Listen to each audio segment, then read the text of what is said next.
الحمد لله الذي أعادنا رمضان المبارك فنسأل الله سبحانه وتعالى اليمن والإيمان والسلامة والإسلام نشهد أن لا إله إلا الله وحده لا شريك له ونشهد أن محمدا عبده ورسوله الذي لا نبي بعده اللهم فصل وسلم وبارك على هذا النبي الكريم الرسول الأمين نبينا وسيدنا محمد وعلى آله وصحبه وذرياته وأمته إلى يوم الدين وبعد. Apa kabar semuanya? Alhamdulillah. Semoga semua kita yang berada di area Masjid TSM ini, baik di dalam masjid, di pelataran, sampai tadi saya juga melihat ada yang di seberang jalan menyiapkan diri untuk mengaji, semuanya diberikan rahmat Allah Subhanahu wa ta'ala. Semuanya digolongkan pada satu hadis yang disampaikan sanadnya melalui sahabat Abu Darda. Abu Darda ini radhiyallahu ta'ala anhu termasuk sahabat mulia. Beliau juga pedagang. Ada yang menyebutkan termasuk inisiator yang membuka toko di area dekat Masjid Nabawi, yang menginisiasi bagaimana berdagang itu dengan tetap menjaga ketaatan kepada Allah. Waktunya sholat, tutup dulu, selesai sholat, buka lagi.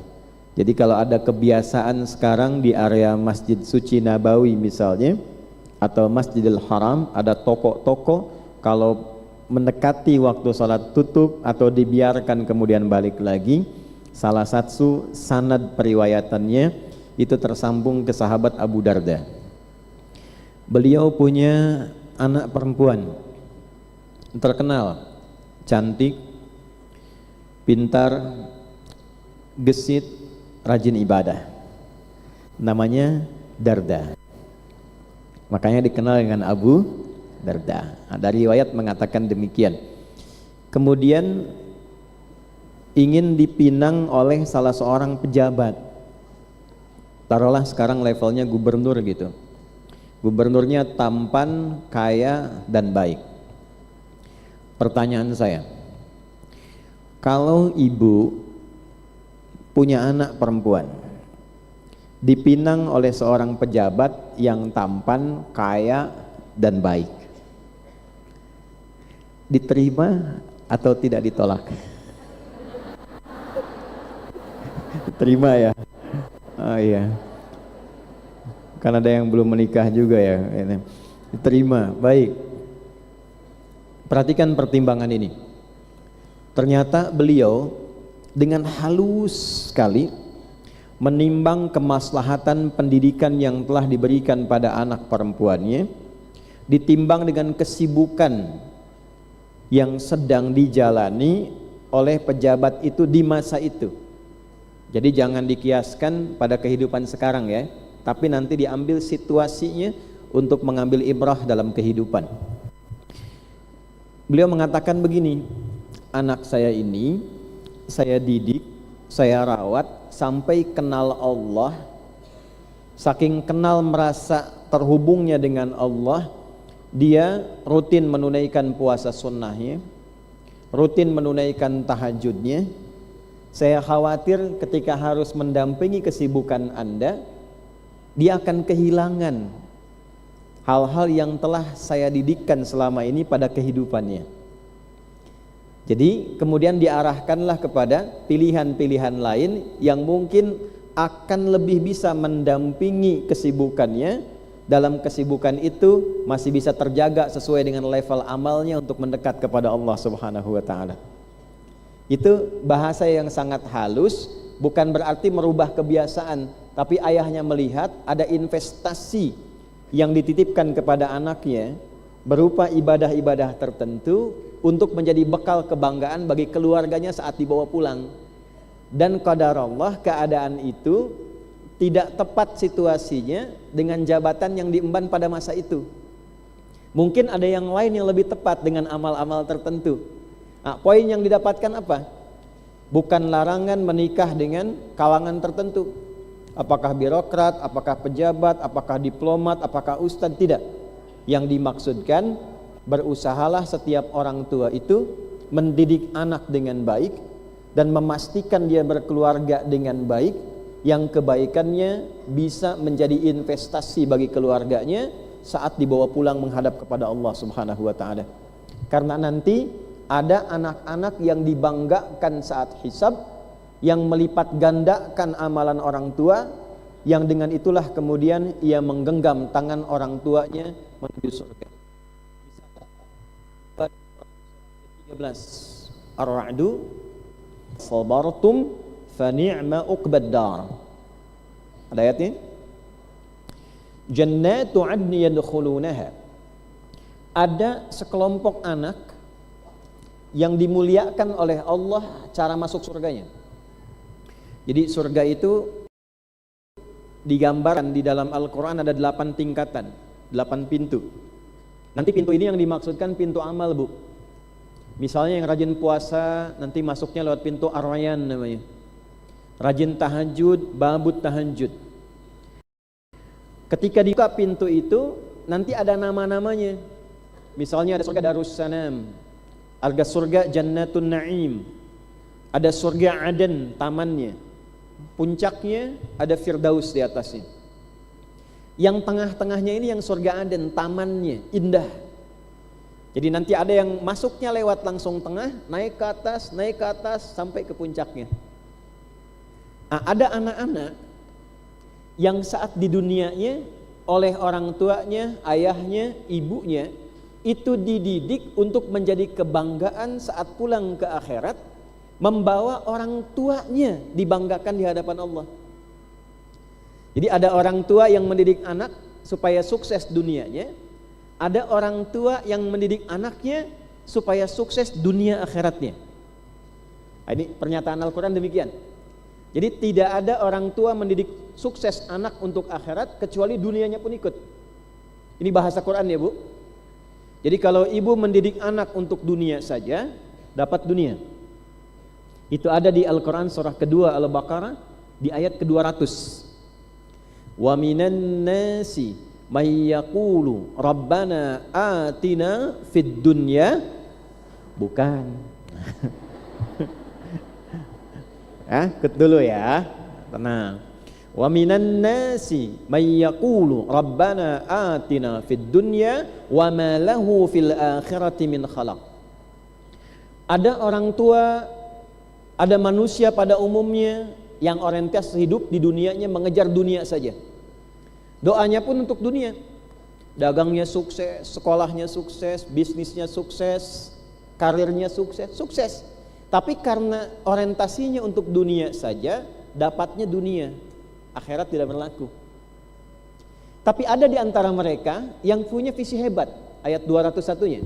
Wa minhum may yaqulu rabbana atina fid dunya hasanah wa fil akhirati hasanah wa qina adzaban nar. Nah, ini pernyataan yang menarik, Bu. Jadi jangan begini cara melihatnya ya. Pilih mana? Sukses dunia abai akhirat atau sukses akhirat abai dunia?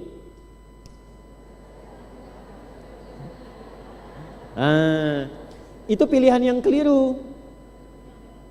Pilihannya keliru karena keterangan di Al-Qur'annya begini, pilih mana? Sukses dunia tanpa akhirat atau yang kedua, sukses dunia akhirat. Nah, menariknya untuk sukses dunia akhirat itu, ibu kejar akhiratnya, dunianya pasti ikut. Tidak ada orang mengejar akhirat, ketinggalan dunia, itu tidak ada. Karena ayatnya tidak memisahkan, kalau kita kejar akhirat, dunia pasti ikut. Kalau kejar dunia, akhirat tidak akan ikut. Karena itu Ibnul Qayyim Al-Jauziyah mengatakan begini, posisikan dunia itu seperti bayangan. Ini saya ambil contoh ya, Ibu izin ya. Saya berdiri misalnya. Kalau di luar kita berdiri, ada bayangan kan? Nah, coba Ibu selesai pengajian, ada bayangan, kejar tuh bayangan. Ya? Kejar, tangkap. Terkejar tidak? Tertangkap tidak? Gimana cara mudah menangkapnya? Berbalik. Kita berbalik, saat kita berjalan, bayangan yang ikut. Dunia itu digambarkan oleh para ulama seperti bayangan. Semakin dikejar, semakin merasa tidak pernah cukup. Tapi ketika kita berbalik mengejar akhirat, dunianya pasti ikut. Jelas? Nah, dalam pendidikan seperti itu, ada orang tua yang menyiapkan anaknya untuk kebahagiaan akhirat. Ibu kan senang kalau anaknya diumumkan juara matematika nasional, senang semua. Nanti di akhirat, di mahkamah terbesar, malaikat, jin, semua manusia diumumkan, ini anak si fulana. Dalam keadaan ibunya sederhana, ayahnya mencukup-cukupkan makan untuk keluarganya, berhasil mendidik anaknya hafal Quran dengan sempurna. Dan ternyata dia pun menjadi dokter, ada yang jadi insinyur, ada yang mengajar. Itu tidak cukup dibanggakan seperti itu, tapi Allah perintahkan, bawa anak ini untuk menggandeng bapak ibunya yang soleh itu, yang telah menyiapkan anak ini menjadi kebanggaan sampai dia pulang menghadap Allah. Lalu kalau sudah kemudian berpasangan, gandeng pasangannya, gandeng anak-anak ke belakangnya. Jadi syafaat untuk semua keluarga besarnya. Dan masuknya lewat taman surga. Belum selesai. Kata Allah, malaikat semua berbaris di pintu surga. Dilewati oleh keluarga ini, jadi parade. Lalu malaikat mengucapkan semua kompak satu kalimat. Salamun alaikum bima sabartum.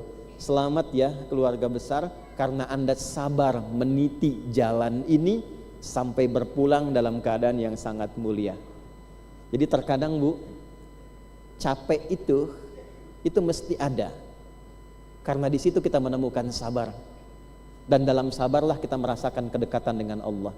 Innallaha ma'as sabirin. Allah bersama orang-orang yang sabar. Dalam sabar ada perjuangan. Am hasibtum an tadkhulul jannata walamma ya'lamillahu alladhina jahadu minkum wa ya'lamas sabirin. Ibu tidak akan pernah merasakan bagaimana nikmatnya berjuang kalau tidak ada kesabaran. Dan kita tidak pernah bisa merasakan sabar kalau tidak pernah berjuang.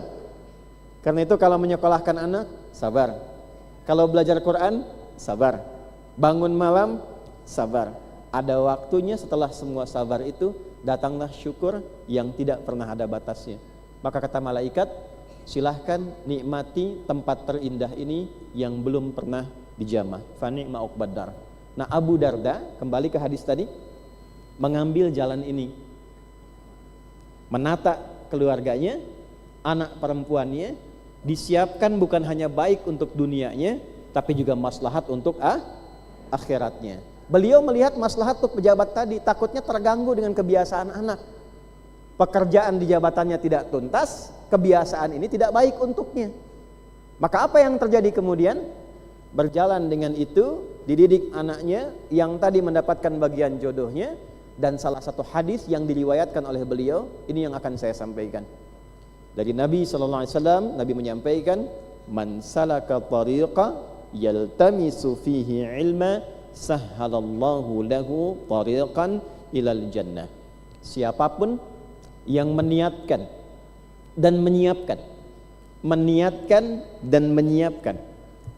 meniatkan dirinya untuk apa? Yaltamisu fihi ilma, untuk belajar, betul-betul belajar.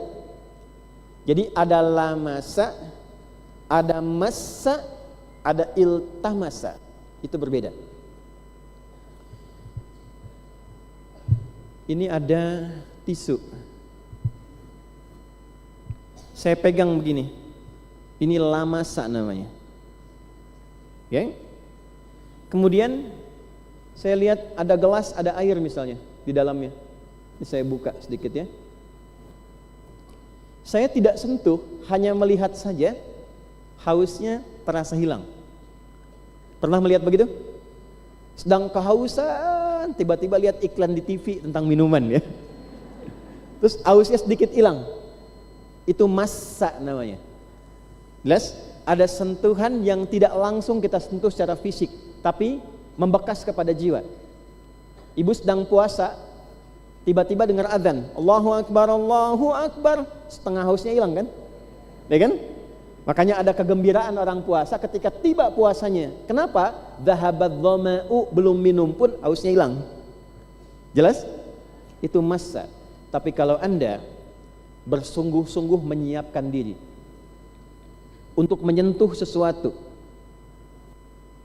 untuk belajar sampai ke dalam jiwa, seakan-akan ilmunya itu disentuh, pengetahuannya disentuh, bukan hanya lewat.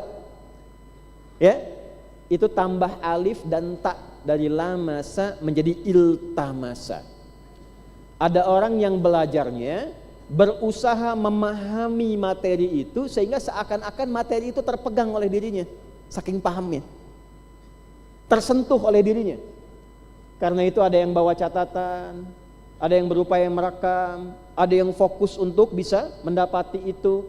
Nah, orang-orang yang belajar seperti ini dan menyiapkan dengan cara yang tidak mudah, berangkat lebih awal, harap-harap saf pertama, ternyata saf pertama di luar pintu masjid misalnya. Yaltamisu fihi ilma, tapi ada tariqah, jalan yang tidak mudah.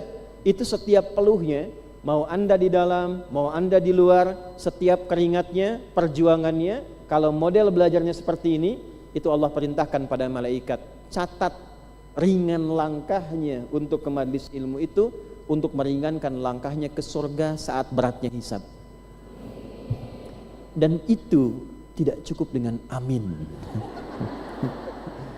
Karena tidak ada satupun dalam redaksi hadis yang mengatakan kalau jamaahnya amin langsung ringankan ke surga.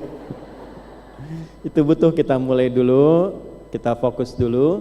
Nah, ini yang ingin saya sampaikan karena tadi saya melewati beberapa jalur yang saya lihat Masya Allah semangat untuk belajar itu sedemikian kuat.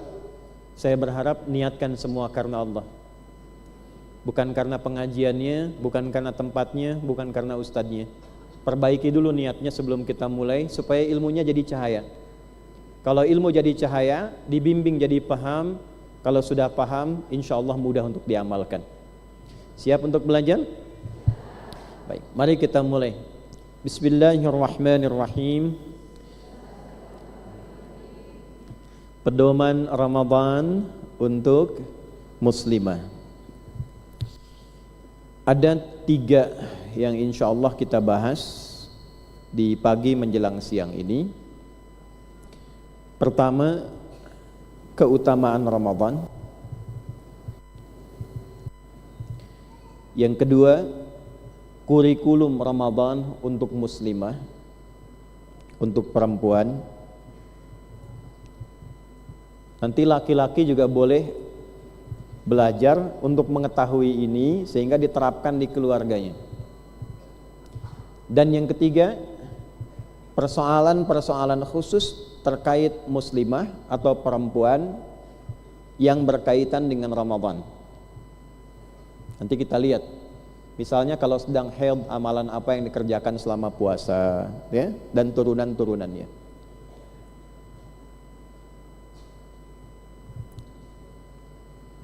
Sudah? Baik, kalau sudah kita akhiri pertemuan kita. Ya, kita mulai yang pertama. Keutamaan Ramadan. Dalilnya dulu. Al-Quran surah kedua Al-Baqarah ayat 183 sampai ayat 187.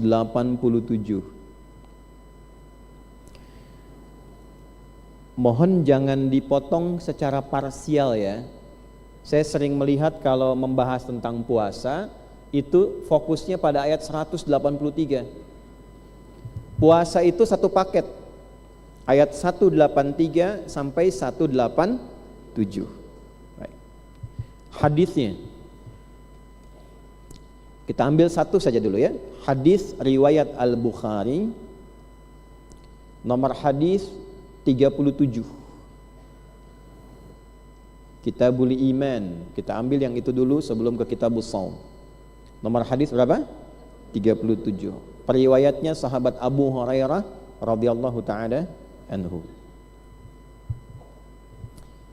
Baik, kita mulai ke ayat 183 dulu. Bismillahirrahmanirrahim. Ya ayyuhalladzina amanu kutiba alaikumus siyam kama kutiba alal ladzina min qablikum la'allakum tattaqun. Pelan-pelan ya. Saya bagi 3 di ayat ini dulu. Ya ayyuhalladzina amanu. Ini dulu. Wahai seluruh yang telah menyatakan beriman kepada Allah. Ya ayyuhalladzina amanu. Perhatikan rumusnya dengan cepat dan singkat. Kalau ada panggilan yang sifatnya menggunakan bentuk umum, tidak dikhususkan, maka panggilan ini berlaku untuk laki-laki dan perempuan sepanjang tidak ada kekhususannya. Jelas? Kecuali kalau ada kekhususannya, disebutkan perempuannya, atau panggilannya umum tapi ada penjelasan laki-laki yang utama mengerjakannya. Misal terkait dengan jilbab. Jilbab itu spesifik ke perempuan. Ya, jelas firman-Nya mengatakan, Allah menyampaikan, ya ayyuhan nabi qul li azwajika wa banatika wa nisa'il mu'minin yudnina 'alaihinna min jalabihinna. Wahai Nabi sallallahu alaihi wasallam, sampaikan pada istri-istrimu, anak perempuanmu dan perempuan-perempuan beriman supaya mulai melengkapi penggunaan jilbabnya, direndahkan. Jadi tahap pertama itu menggunakan kerudung kurang lebih sampai di sini. Jadi ada sebagian yang masih tersingkap dan sebagainya. Ya. Nanti di ayat jilbab saat kita masuk kurikulum pembahasan setelah Ramadan, mungkin kita bisa bahas khusus tentang itu. Ya, tentang asal mulanya yang dari sebelum berjilbab, kemudian berkerudung sampai berjilbab, dan apa hikmah jilbab itu sehingga dihadiahkan oleh Allah khusus untuk muslimah. Itu hadiah loh Bu. Dan itu ada hukum pengikatnya. Jadi saking sayangnya Allah, singkatnya begini secara cepatnya, walaupun kita lompat dulu sedikit, ada peristiwa muslimah itu diganggu oleh preman-preman pada masa itu di sekitaran Madinah. Ketika malam akan ke toilet diganggu, besoknya dilaporkan pada Nabi. Maka turunlah ayat tentang ini. Allah memberi tanda pada muslimah, kenakan jilbab. Kalau sudah dia kenakan, maka orang Islam yang melihat itu mesti melindunginya. Asa ayyurafna fala yu'dzaina. Letakkan itu sebagai hadiah, identitas hadiah dari Allah. Diketahui dia muslimah, maka berlaku kewajiban bagi setiap muslim yang melihat perempuan berjilbab, lindungi dia. Itu mahal. Ya, itu mahal. Jadi bukan sekedar syariat pakai tidak, itu hadiah yang mengikat pada orang Islam. Makanya kalau ada perempuan bertindak, hadiah kehormatan yang diberikan oleh Allah. Jelas? Nah, itu dikhususkan untuk perempuan. Apa hukumnya muslim yang tidak berjilbab? Dosa? Tidak. Boleh-boleh saja. Muslim kok. Kalau muslimah baru. Saya kan muslim. Coba lihat pertanyaan saya. Apa hukumnya muslim yang tidak berjilbab? Boleh kan? Boleh. Masa saya berjilbab? Saya ngajar berjilbab, ibu pulang semua tuh. Nah, ada panggilan dengan ya ayyuhalladzina amanu, tapi prakteknya ditujukan pada laki-laki. Contohnya apa? Jumat. Turun surah Al-Jumu'ah, surah 62, ayat 9. Pembukanya ya ayyuhalladzina amanu. Ya ayyuhalladzina amanu idza nudiya lis-salati min yaumil jumu'ati fas'au ila dzikrillah. Yang mengerjakan siapa? Umumnya laki-laki, ditekankan pada siapa? Laki-laki. Walaupun dalam mazhab Hanafi perempuan boleh ikut, tapi penekanannya pada laki-laki. Perempuan tak Jumatan tak apa-apa, tapi laki-laki tidak Jumatan bermasalah. Jelas? Tidak ada kekhususan bagi laki-laki, tidak ada kekhususan bagi perempuan. Ayatnya bersifat umum panggilannya, maka berlaku untuk laki-laki dan perempuan. Panggilan puasa bentuknya umum, tidak dikhususkan untuk laki-laki dan perempuan. Artinya apa? Di sini setara kedudukan laki-laki dan perempuan. Ya ayyuhalladzina amanu. Diikatnya pakai kata ini. Saya bawa ke nuansa kajian kita. Hei semua muslimah yang masih merasa punya iman, dimanapun berada. Saya katakan dimanapun berada karena ya punya 3 makna. Disebutkan 361 kali dalam Al-Quran. Nida'ul qarib, nida'ul mutawassit, nida'ul ba'id. Paham? Tidak. Nida'ul qarib memanggil yang dekat. Nida'ul mutawassit memanggil yang menengah. Nida'ul ba'id memanggil yang jauh. Jadi ada orang imannya itu tingkatannya beda-beda. Ada yang imannya kuat sehingga merasa dekat dengan Allah. Sebelum puasa pun sudah rajin tahajud, rajin puasa sunnah, senang baca Al-Quran. Nida'ul mutawassit, ada yang tengah-tengah, ketika azan baru siap-siap sholat. Ada yang merasa jauh dari Allah, sholat fardu kadang-kadang masih terlambat. Apa bahasa Jepang itu? Belang betong. Kadang kerjakan, kadang-kadang tunda, kadang terlambat, kadang kalau ada kepentingan baru aktif ya. Nah, dahsyatnya Ramadan, perhatikan baik-baik. Oleh Allah itu diabaikan. Sepanjang engkau masih merasa punya iman, aku tidak peduli. Mau imanmu merasa sedang tipis, engkau merasa menengah, atau merasa sedang kuat, itu posisinya disamakan oleh Allah. Sepanjang masih merasa punya iman, selalu berharap kebaikan dengan puasa ini. Aku berikan satu ibadah yang dengan ibadah itu semua level iman semuanya sama, bisa mendapatkan penguatan iman di saat yang sama. Ini ayat yang menunjukkan satu mukjizat Al-Quran, bahwa kalau tiba awal Ramadan, jangankan yang kuat iman, yang jarang ke masjid pun bisa ke masjid, yang gak pernah ngaji bisa pegang mushaf. Kenapa? Karena ayatnya dibuka dengan kalimat ini, ya ayyuhalladzina amanu. Kalau ibu tidak percaya silahkan. Sekarang semangat begini, nanti lihat malam pertama puasa, itu ibu bisa pasang kapling sajadah di masjid. Ini ayatnya. Jelas? Dan Allah pakai ayyuha itu. Ayyuha itu disebutkan 150 kali dalam Al-Quran. Ayyunya munada untuk menguatkan hukum, haknya tanbih untuk mengingatkan. Allah sampaikan, aku ingatkan ya, aku kuatkan pesan ini, tanamkan pada hatimu yang paling dalam. Sepanjang punya iman, semangat menyambut puasa ini, semangat belajar. Dan Allah berikan anugerah, pembuka Ramadan semua diberikan rasa yang sama.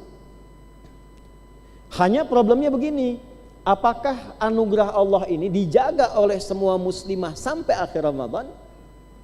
Belum tentu. Karena dalam prakteknya sering terjadi kemajuan. Sapnya maju, tengah Ramadan mulai maju, ya kan? Mau akhir Ramadan maju lagi. Yang penuh di kereta api, di bandara, mudik kan? Nah, oleh karena itu kita butuh bimbingan supaya menjalani Ramadannya nikmat, cara puasanya benar, dan mendapatkan anugerah yang Allah janjikan. Bagaimana cara puasa seperti itu? Maka muncul bagian kedua, kutiba alaikumussyam.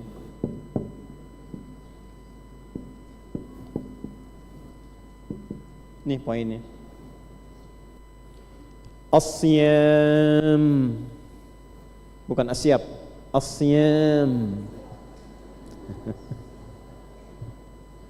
Ada saum, ada siyam, itu beda.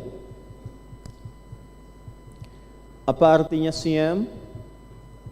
Puasa. Apa itu puasa? Siyam. Ya. Kalau saum artinya menahan saja. Puasa secara umum. Mau teratur, mau tidak teratur, itu saum. Dan tidak harus menahan lapar dan haus. Misal, hari ini saya tidak mau bicara sama ibu. Itu saya saum. Ibu kenal Siti Maryam? Ya.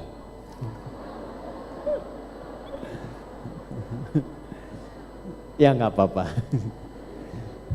Kenal di mana, Bu? Sayyidah Maryam melahirkan anak namanya siapa? Isa alaihi salam.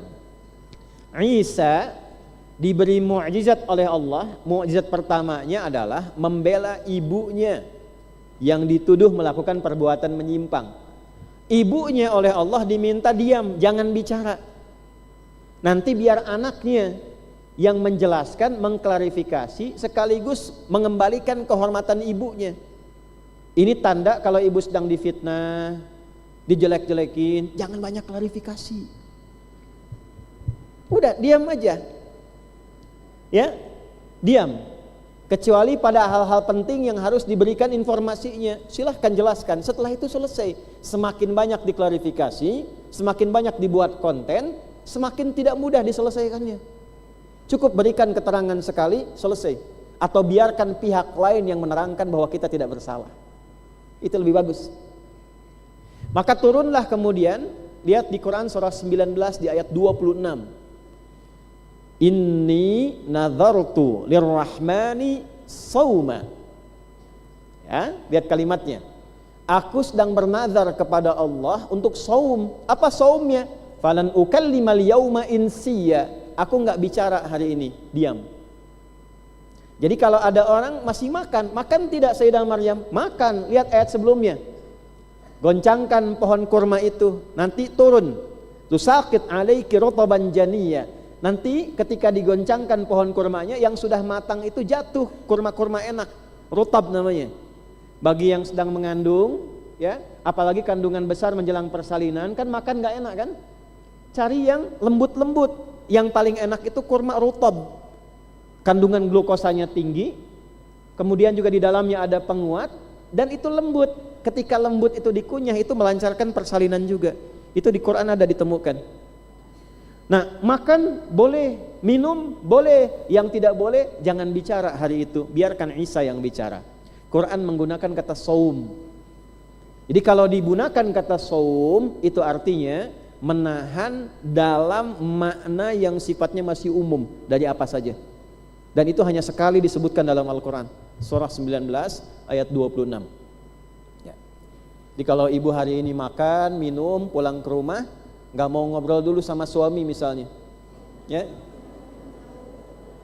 di mana mah katanya, damang mah teh, nah atuh teh swantena, ju saum, saum naon, tidak bicara hari ini. Eta nah, contoh. Itu saum. Kalau siyam itu puasa yang tersistem. Ada ketentuannya. Ada aturannya. Kapan mulainya, kapan selesainya. Apa yang dikerjakan programnya. Bagaimana ketentuannya, apa yang membatalkan puasanya. Apa yang boleh dikerjakan, apa yang tak boleh dilakukan. Itu namanya siyam. Disebutkan 9 kali di dalam Al-Quran. Dan Ramadan kalimatnya tidak menggunakan saum, tapi menggunakan apa? Siyam.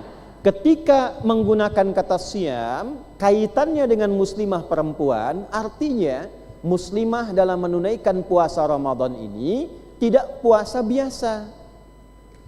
Bukan puasa yang semaunya. Bukan sekedar tahan lapar, haus, tidak berhubungan seksual dari fajar sampai dengan maghrib. Itu ada pedomannya, ada aturannya, ada programnya, yang kalau ini dikerjakan dengan baik, Apa keutamaan pertama yang Allah berikan? Lihat ujungnya, la'allakum tattaqun. Kalau programnya diikuti dengan benar, kurikulumnya dilakukan dengan baik, maka yang pertama Allah berikan kepada hamba yang benar puasanya, baik laki-laki ataupun perempuan. Dalam konteks pengajian ini kita mengeluarkan kurikulum untuk perempuan. Apa yang Allah berikan? Yang pertama adalah penguatan takwa, supaya takwa kalian lebih kuat.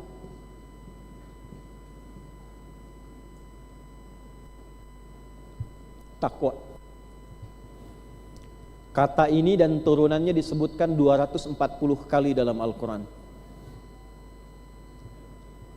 Pelan-pelan ya. Apa manfaatnya kalau kita bisa meningkat takwanya? Contoh, di rumah tangga dulu ya. Bab rumah tangga. Quran surah 65. Di akhir ayat kedua, di awal ayat ketiga, berlaku untuk istri dan suami. Wa may yattaqillaha yaj'al lahu makhraja wa yarzuqhu min haitsu la yahtasib. Ini ayat tentang rumah tangga, suratnya surat At-Thalaq. Masalah tertinggi dalam kehidupan rumah tangga. Siapapun yang mampu meningkatkan takwanya kepada Allah, masalah apapun yang dihadapi di rumah tangganya, termasuk yang tertinggi apapun itu, termasuk persoalan yang hadir di luar rumah tangganya, mempengaruhi rumah tangganya. Kerjanya di kantor, tapi masalahnya bisa dibawa ke rumah. Ya. Yang beli mobil baru tetangga, yang ribut orang rumah. Siapapun yang mampu meningkatkan takwanya kepada Allah, lihat kalimatnya, yaj'al lahu makhraja. Allah berikan solusi, jalan keluar dari setiap persoalan yang dialami. Jadi kalau di rumah sedang ada masalah, sementara harta lebih daripada cukup, kedudukan tinggi, punya jabatan, tapi masalah nggak selesai-selesai, mohon maaf ya Bu ya, coba dicek, mungkin bukan karena uangnya yang kurang, bukan karena tabungannya kurang banyak, bukan karena kendaraannya kurang mewah, mohon maaf, mungkin takwanya yang kurang, egonya masih tinggi, sujudnya yang kurang. Itu poin pertamanya. Wa yarzuqhu min haitsu la yahtasib. Dan Allah kirimkan beragam bentuk rizki. Perhatikan cara menerjemahkannya. Beragam bentuk rizki. Bukan hanya masalah materi, bukan hanya masalah kedudukan, uang, ketenangan, keturunan, kesehatan, itu rizki. Ibu pilih ya, kaya tapi sakit atau miskin tapi sehat. Nggak ada pilihan ketiga. Awas. Kaya tapi rizki itu jangan dipisah-pisahkan. Jangan dipisah-pisahkan. Sakinah itu rizki, mawaddah itu rizki, rahmah itu, tahu nggak bedanya? Ya kalau ibu nggak tahu, bagaimana bisa mendapatkannya? Sakinah itu ketenangan yang diperoleh setelah ada masalah. Mawaddah itu cinta yang ditunjukkan dalam bentuk pemberian materi. Ibu di khitbah, kemudian akad, kan ada mahar kan? Nah, mahar itu bukti mawaddah, kasih sayang yang ditunjukkan dalam bentuk pemberian materi. Itu jangan dicukupkan saat akad, ibu boleh teruskan setelah berumah tangga. Misal suami masuk hari lahirnya, ibu berikan makanan kesukaannya, itu mawaddah, cinta tumbuh kembali. Istri cemberut, suami datang, ya kan? Bawa emas 2 kilo misalnya kan, nah itu masalah langsung selesai. Mantap. Itu mawaddah. Tapi kenapa sakinah didahulukan? Duluan sakinah daripada mawaddah, kenapa? Karena walaupun harta banyak, tidak ada ketenangan, itu nggak nyaman hidupnya. Harta melimpah, ketenangan kosong, hampa kehidupan. Coba saya kasih lagi pilihan ya, kaya tapi gelisah atau miskin tapi tenang. Teu aya nu katilu, awas. Pilih. Kaya dan nah, ketenangan itu bisa dihasilkan dengan meningkatkan takwa. Semakin tinggi takwanya, semakin Allah berikan ketenangannya. Takwa itu sumbernya di sini, Bu, di dalam jiwa. Jadi kalau jiwanya tenang, kesemuanya nyaman. Jiwa yang tenang melahirkan pikiran yang cemerlang. Jiwa yang tenang melahirkan aktivitas yang cemerlang. Jiwa yang tenang melahirkan kebijaksanaan yang cemerlang. Bikin status tuh, kan? Di sini. Dalilnya di mana? Quran surah ke-91 ayat 7 sampai 10. Wa nafsin wa ma sawwaha fa'alhamaha fujuraha wa taqwaha. Di sini adanya. Nah, jadi semakin takwanya meningkat, semakin tenang hidupnya. Kalau orang tenang, menyikapi masalah itu mudah karena tenang. Itu dasar urutannya tuh, psikologinya demikian. Makanya Allah katakan semakin takwanya bagus, bukan gak punya masalah, Bu, ya, mohon maaf nih. Bukan kehilangan masalah, tapi sebelum masalah datang, diringankan dulu oleh Allah sehingga seakan-akan masalah itu lewat begitu saja. Ustadz juga sama. Tidak ada ustadz yang tidak punya masalah. Kadang masalah jamaah dikasih juga ke ustadz. Ya. Nah, ini poin pertama. Nah, nanti apa amalan takwa itu yang membuat kita itu bisa semakin mudah, tenang, rizki gampang. Menuntut ilmu itu kuncinya takwa, Bu. Bukan sekedar ini IQ. Takwa. Takwa itu, dicatat kata-kata ini ya. Kalau takwa bisa ditingkatkan, itu juga akan mendorong kepada kecerdasan intelektual dan bisa naik minimal 3 kali lipat. Kami di sekolah itu mendidik anak-anak dari usia 3 tahun. Selesai TK 5 juz Qurannya, selesai SD 30 juz. Itu begitu anak dididik masuk pesantren di awal, itu berubah semua. Kepada ilmu apapun mudah dilakukan. Cepat. Jadi kalau takwanya benar, ilmu juga cepat, Bu. Itu ada di Quran surah kedua, di akhir ayat 282. Wattaqullah wa yu'allimukumullah. Tingkatkan takwamu kepada Allah, maka Allah akan tambahkan pengetahuan kepadamu. Takwa bersanding lurus dengan solusi. Takwa bersanding lurus dengan rizki. Takwa bersanding lurus dengan pengetahuan. Sukses, bahagia. Yang punya harta benda siapa? Allah. Yang punya ilmu siapa? Yang punya akses siapa? Ibu dekat dengan seorang pemimpin, bukankah mudah aksesnya?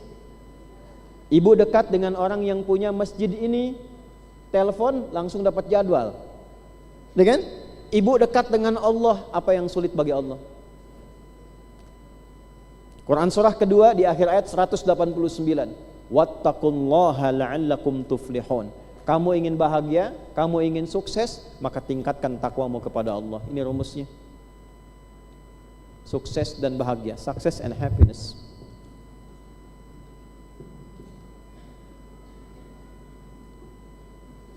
Utsman sukses tidak radhiyallahu taala anhu?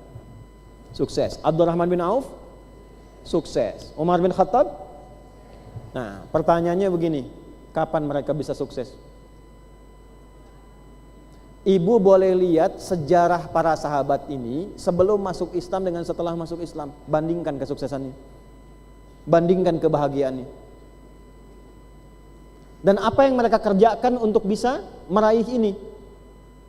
Utsman itu, Bu, Abdurrahman bin Auf, orang paling sukses dalam dunia bisnis yang tidak pernah kehilangan tahajud setiap malam. Ibu nanti cari buku namanya At-Tibyan fi Adab Hamalatil Quran karya Imam Nawawi. Itu disampaikan kebiasaan Utsman bin Affan, Abdurrahman bin Auf, malamnya tahajud, siangnya baca Quran. Utsman itu meninggalnya sedang puasa sunnah, malamnya telah tahajud, kemudian sedang baca Quran, meninggalnya dalam keadaan demikian. Ini poinnya. Nah, sekarang apa amalan-amalan takwa itu supaya kita mendapatkan ketenangan, pengetahuan, kebaikan? Amalannya banyak, Bu. Salat itu bagian dari takwa. Al-Baqarah ayat 2 sampai 3. Dzalikal kitabu la raiba fi. Siapa mutakin di situ amalannya? Ayat 3-nya, alladzina yu'minuna bil ghaibi wa yuqimunas. Makanya Ibu, hanya dengan 100.000 Bapak Ibu bisa wakaf Al-Quran dan didoakan oleh para santri penghafal Quran. itu yang bikin tenang. di atas hamparan sajadah, bukan Instagram. Itu semua nabi begitu. Nabi Yakub punya masalah, anak-anaknya 12. Nabi Yusuf sering dijaili oleh anak-anaknya. Masalah anak curhatnya kemana? Di surat berapa? 12. Ayat berapa? 86 sampai 88. Apa kalimat Qur'annya? Apa yang Nabi Yakub katakan? Innama ashku bathi wa huzni ilallah.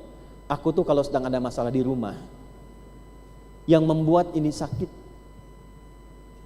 atau saking sedihnya sudah nggak bisa berekspresi, tinggal air mata keluar. Kadang punya masalah bu, udah nggak bisa teriak saking nahannya, tapi air mata keluar saking beratnya masalah. Itu huznun namanya, huznun. Kalau keluhan ingin cerita tapi nggak tahu ke siapa harus cerita, itu bathun namanya. Aku kalau punya masalah di rumah nggak tahu kemana harus cerita dan memendam kesedihan mendalam sampai air mata itu mengalir, aku hanya curhatkan pada Allah. Innama ashku bathi wa huzni ilallah. Salat curhat, masalahnya selesai. Tuh. Jadi bukan nulis Instagram. Oh, nggak nyangka ya suamiku begitu. Itu nyangka. Orang yang menulis nggak nyangka sedang nyangka. Tuh. Ya, ini sholat, ambil wudhu, baru takbir saja sudah tenang. Takwa tuh bikin tenang. Walaupun solusi belum datang, tapi jiwanya tenang. Dengan tenang itu lebih teduh melihat persoalan. Ya, doa itu bagian dari takwa. Doa bagian dari takwa. Wadhkur rabbaka fi nafsika tadarruan wa khifatan wa dunal jahli minal qaul. Quran surah 7 ayat 205. Kalau sedang punya masalah, doa. Doanya bukan di Facebook. Aminkan ya. Masuk ke kamar, doa, minta dirian. Itu bagian dari takwa. Imam Al-Bukhari, ibu kenal? Ayo bilang kenal, saya udahan nih.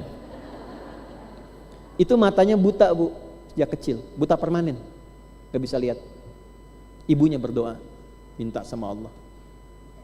Ya, kalau dalam bahasa kita tuh kalau dalam bahasa kita itu setelah sholat berdoa saking lirihnya. Kalau dalam bahasa kita, ya Allah, Engkau yang titipkan dia padaku dalam rahimku dan aku yang melahirkan dengan izinmu, kan? Duhai pemilik segala tatapan yang tajam, mohon kembalikan penglihatan anakku. Saking lirihnya berdoa, tertidur dan dalam tidurnya bermimpi bertemu dengan Nabi Ibrahim. Nabi Ibrahim, anakmu akan kembali melihat lagi. Nah, lihat poinnya sebentar ya. Ini kisah nyata, nanti bisa dilihat dalam kitab Ibnu Hajar Al-Asqalani, Fathul Bari. Perhatikan baik-baik. Ada namanya tafaul. Apa itu tafaul?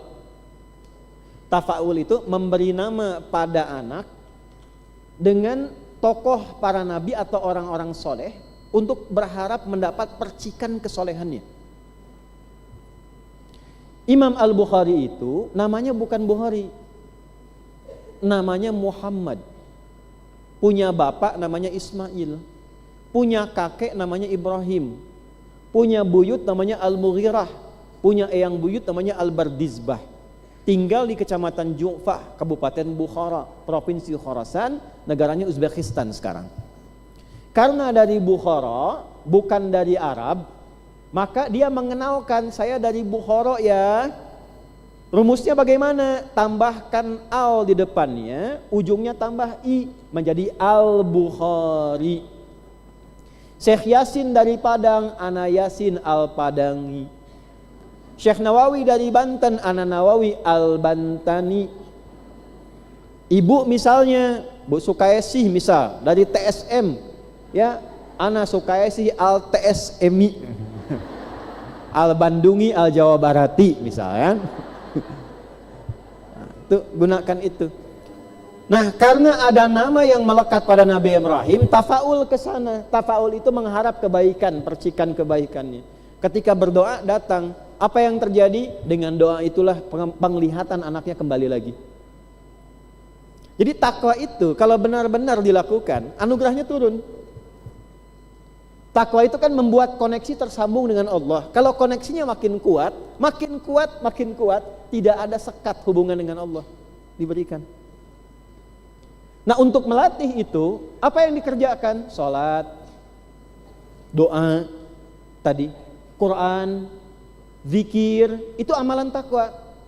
Itu bisa dikumpulkan dengan satu amalan. Saat amalan ini dikerjakan, semua yang tadi ikut dan naik levelnya. Itulah siam. Itulah siam. Kalau sudah muncul siam, apalagi Ramadan, ini semua amalan-amalan takwa berkumpul. Salat, jangankan yang fardu, semua nambah yang sunnah. Yang tidak ada sebelumnya jadi ada. Dan uniknya, jangankan yang fardu, yang sunnah pun dikejar-kejar. Sebelum puasa, sebelum Ramadan, jangankan yang sunnah tertinggal fardu, biasa saja. Saat Ramadan, jangankan yang fardu tertinggal sunnah, itu gelisah. Saya tanya ibu, sholat isya dengan sholat isya dengan tarawih, mana yang fardu? Isya, mana yang sunnah? Tapi ibu bisa pasang sajadah kapling di masjid itu dari ba'da maghrib untuk tarawih. Betul tidak? Infak tuh, infak. Sebelum Ramadan ada orang minta di depan, belum tentu diberi. Saat Ramadan orangnya tidak ada, dicari-cari. Ibu akan punya anggaran tuh. Du'afa di sini berapa ya? Yatimnya di mana ya? Ramadan dicari-cari. Bahkan kalau bisa zakatnya keluarkan saat Ramadan. Dahsyatnya puasa. Ngaji Quran sebelum Ramadan, maaf 11 bulan belum tentu khatam. Saat Ramadan bisa ngaji ba'da subuh, ba'da maghrib, kejar berapa kali khatam, itu Ramadan. Tapi pertanyaan besarnya, apakah semua yang menunaikan puasa itu mendapatkan keutamaan takwa ini? Belum tentu. Kecuali orang-orang yang benar menunaikan program puasanya sesuai dengan kurikulum yang pernah ditunjukkan oleh Nabi sallallahu alaihi wasallam. Jadi bagian pertama yang kita bahas, apa keutamaan puasa? Pertama, bisa meningkatkan takwa. Apa keuntungan meningkatkan takwa itu? Itu lihat, sudah saya tuliskan. Diberikan kemudahan hidup, kemudahan rizki, kemudahan pengetahuan, dan pengantar pada kebahagiaan dan kesuksesan. 2, doanya mudah dijawab. Orang kalau puasa, itu kalau doanya benar, 2 kali lebih cepat dijawab dibandingkan dengan orang yang tidak puasa. Dalilnya di mana? Di ayat 186-nya. Ini 183, 186 itu ada rincian tentang doa. Wa idza sa'alaka 'ibadi 'anni fa inni qarib ujibu da'watad da'i idza da'a. Belum selesai ayatnya. Falyastajibuli. Kalau doamu pengen cepat dijawab, respon juga dengan cepat seruanku. Diminta puasa, jangan sekedar puasa. Tunaikan puasa sesuai ketentuan Allah. Saat berdoa, seketika cepat dikabulkan. Makanya aneh kalau orang puasa berdoa, misalnya maaf ya, tidak terkabul, itu aneh. Aneh. Karena nanti ada hadis yang menerangkan lebih kuat lagi. Ya, nanti saat buka Bu, itu di mana waktu di antara yang mustajab itu saat buka. Nanti saya terangkan saat masuk bagiannya. Itu ketika orang meminta, nyaris tanpa sekat, seketika dijawab. Dan jawabannya ada 3. 1, 2, 3, nanti kita bahas bagian 2. Ya. Ini pelan-pelan dulu. Jadi keutamaan pertama sudah, kedua doanya cepat dijawab, yang ketiga menjadikan kehidupan kita lebih banyak bersyukur. Walitukabbirullaha ala ma hadakum la'allakum tashkurun. Orang-orang yang sukses puasanya, selesai sampai Idul Fitri, banyak takbiran, pola hidupnya itu akan lebih banyak bersyukur. Dapat tambahan harta, syukur. Belum dapat, bersyukur. Ada ujian, bersabar, tapi diiringi dengan syukur. Jadi semua kehidupannya nikmat. Kenapa? Karena tidak pernah melihat kekurangan, selalu kelebihan pada hidupnya. Jelas? Nah, ini diantara keutamaan Ramadan. Yang terakhir, Ramadan dapat menggugurkan seluruh dosa yang pernah dikerjakan selama hidup. Ini yang mahal. Saya ulangi ya. Ramadan dapat menggugurkan seluruh dosa yang pernah dikerjakan selama hidup. Catatan ulama hadis, nanti ada hadis yang saya sebutkan. Catatan ulama hadis, ingat, yang gugur dosa, bukan utang. Awas ya. Jadi nanti dapat menurunkan ampunan yang menggugurkan dosa, bukan utang. Dalilnya tadi Al-Bukhari Kitabul Iman nomor hadis 37. Hadis riwayat Al-Bukhari nomor hadis 37 Kitabul Iman. Topik nomor kedua, nomor hadis 37. Sekarang fokus baik-baik, saya bacakan hadisnya ya. Man qama Ramadana imanan wahtisaba ghufira lahu ma taqaddama min dhanbi wa man shama Ramadana imanan wahtisaba ghufira lahu ma taqaddama min dhanbi. Pelan-pelan ya Bu. Siapapun laki-laki perempuan yang menunaikan sholat di malam Ramadan, tarawih bahasa kitanya, tarawih, ditunaikan karena imannya. Tarawihnya pakai iman, bukan karena di masjid itu imamnya bagus atau bacaannya pendek, cepat, tapi dia kerjakan karena Allah, wahtisaban, dan dia tahu keutamaan tarawih itu. Menggugurkan dosa, menjawab doa-doa, dia ingin dekat dengan Allah, ingin koreksi diri. Seketika saat dia mulai bertakbir dengan keikhlasan itu, ghufira lahu ma taqaddama min dzambi. Semua dosa-dosa yang pernah dikerjakan selama hidupnya digugurkan oleh Allah. Baru tarawih Bu. Contoh ya, ini contoh nih, simulasi.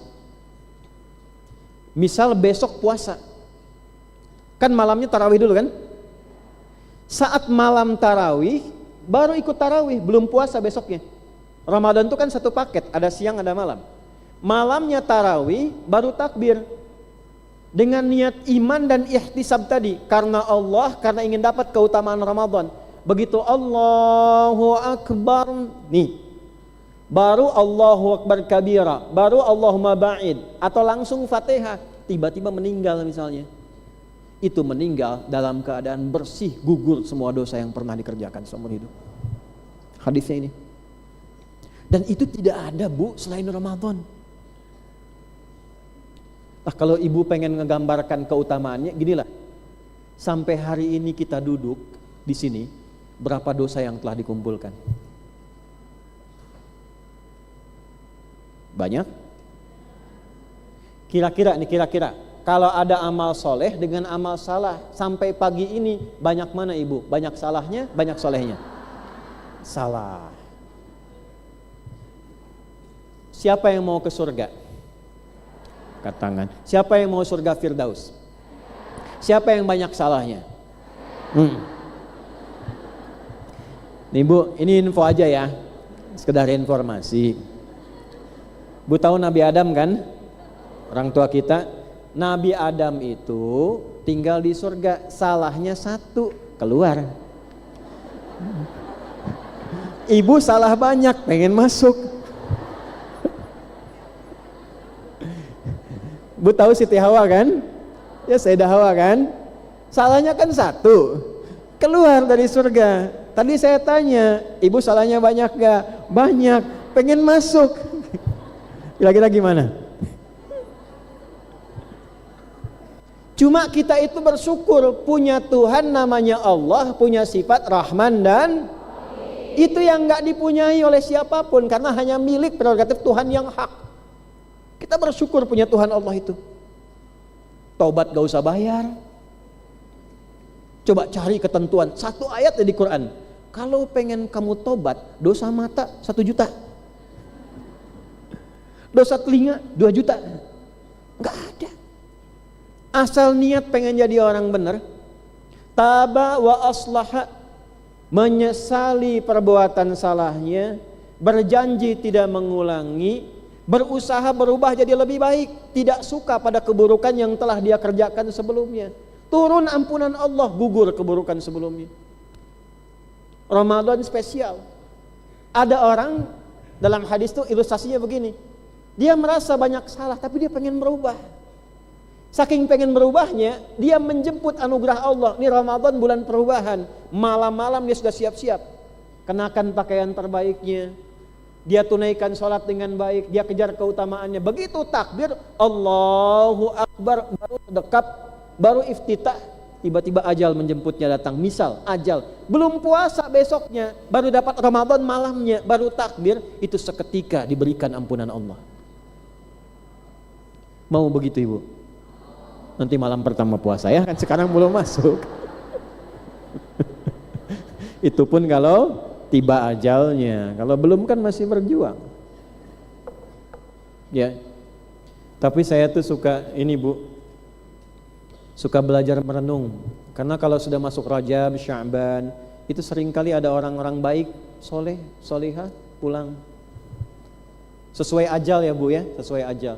Tapi kalau saya suka merenung begini, barangkali orang ini sudah dinilai baik oleh Allah, amalnya banyak, sehingga tidak perlu Ramadan lagi. Amalnya sudah cukup untuk membuat dia tinggi di hadapan Allah. Pulang sesuai ajal. Kita mungkin masih dipandang kurang, masih butuh Ramadan. Jadi berdoa, Allahumma barik lana fi Sya'ban wa balighna Ramadan. Ya Allah, sampaikan ke Ramadan, sampaikan ke Ramadan. Dulu ada Bu di daerah Pasar Rebo agak ke atas tuh. Udah sepuh Bu, laki-laki tapi solih. Jagain musola, rajin puasa. Hari Kamis saya masih ingat betul itu. Karena saya bertemu orangnya pernah. Ibu kebayang gak Bu? Ada orang Qatar datang ke situ mengatakan saya pengen renov musola ini, tapi yang rawat harus bapak. Dari Qatar Bu. Kalau dari Kiara Condong datang, itu kita pahami lah. Ini dari Qatar, kenal juga tidak. Siapa yang menggerakkan sampai ke situ? Saya pengen renov musola ini, tapi yang harus rawat bapak. Sepakat, direnov, kemudian setelah itu jadi, intinya dirawat. Bapak itu yang ngepel, hamparin sejadahnya, karpetnya, yang buka beliau, yang azan beliau, jaga-jaga betul, ngimamin. Itu hari Kamis.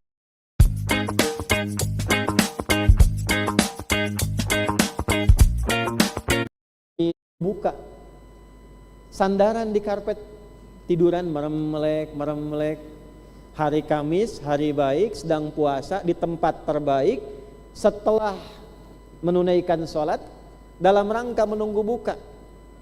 Cuman tiduran, merem-melek, tiba-tiba ya ayyatuhan nafsul mutmainnah. Pulang.